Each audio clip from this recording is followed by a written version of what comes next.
PSL के matches schedule के मुताबिक कराने पर इत्तेफाक। शेड्यूल और मेन्यू में कोई तब्दीली नहीं की जाएगी। फ्रेंचाइज के इजलास में ताज़ा सूरत हाल का जायजा लिया गया। कराची किंग्स और कोयटा ग्लैडिएटर्स का मैच आज नेशनल स्टेडियम में होगा। कराची पुलिस हमले पर पुलिस की इब्तदाई रिपोर्ट तैयार। 3 दहशतगर्द मरकजी दरवाजे से दाखिल हुए। एक दहशतगर्द ने खुद को धमाके से उड़ाया।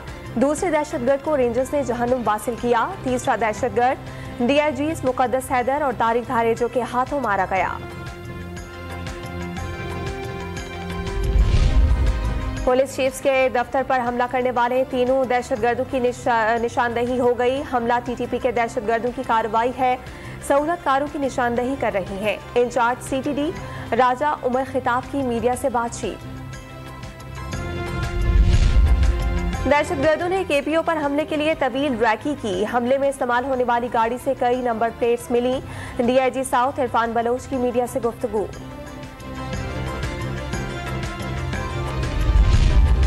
सदर मुमलिकत आरिफ अलवी की जिना अस्पताल आमद। कराची पुलिस ऑफिस पर हमले के जख्मियों की अयादत की।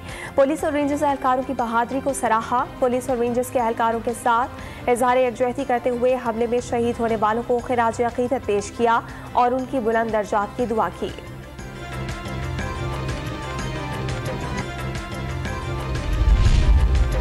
और वज़ीर आज़म शहबाज शरीफ की खालिद मकबूल सिद्दीकी से टेलीफोनिक गुफ्तगू। MKM से ज़िमनी इंतखाबात में हिस्सा न लेने की दरख्वास्त। खालिद मकबूल सिद्दीकी वज़ीर आज़म की दरख्वास्त राब्ता कमेटी के सामने रखेंगे। MKM का ताहाल ज़िमनी इंतखाबात लड़ने का फैसला बरकरार।